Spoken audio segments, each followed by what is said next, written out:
ওই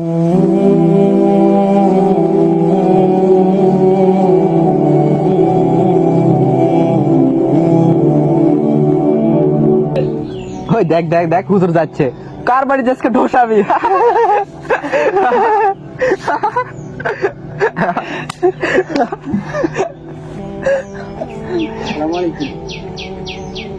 ওয়ালাইকুম সালাম। হাসাহাসি করিচ্ছ কেন আমাদেরকে নিয়ে? কোথায় ঢোসাবো মানে কি বুঝালে তোমরা? ব্যাপার হচ্ছে এই তো কিছুদিন আগে তোমার বাবা যখন মারা গেল, তুমি তো আমার কাছে 2-3 বার গেছিলা, আমার বাবার কবরটা একটু মনে জিয়ারত করে দেন। তারপরে কিছুদিন তো তুমি আমার পিছেই ছাড়োনি।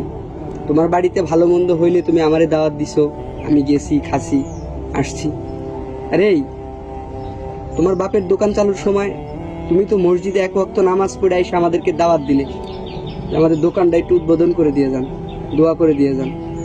সেদিনও তো আমি আসছিলাম। আচ্ছা, তোমরা দাওয়াত দিলে আমরা যদি যাই, এটা কি আমাদের অপরাধ? বলো তো। না, তাহলে তোমরা আমাদেরকে নিয়ে আর হাসাহাসি করো কি জন্যে? তোমরাই আমাদের দাওয়াত দাও, আমরা যদি দাওয়াত খাইতে যাই তাহলে আমরা হুজুরেরা সব বাড়ি বাড়ি খায়া বেড়াই। তোমাদের চিন্তাধারাগুলো এরকম কেন? তোমাদের মন মানসিকতা এরকম কেন?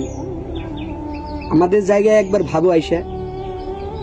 তোমরা দাওয়াত দিলে আমরা যাইতে বাধ্য থাকি, না গেলে আমাদের দোষ। কথা একটা হিসাব ছাড়া বললে আমাদের দোষ, সব জায়গায় আমাদের দোষ। আচ্ছা, তোমরা কি আমাদের এই হুজুরদের দোষ ধরার চাকরি নিছো? বলো। না, যা বলছো আমি কিছু মনে করিনি। তোমরা আর ভবিষ্যতে এরকম করবা না। হুজুর আমাদের ভুল হয়ে গেছে, আমাদের ক্ষমা করে দেন। আমি তো ক্ষমা করার মালিক না, মালিক ওপর আল্লাহ। তুমি যদি ক্ষমা চাও, ওপর আল্লাহর কাছে চাও।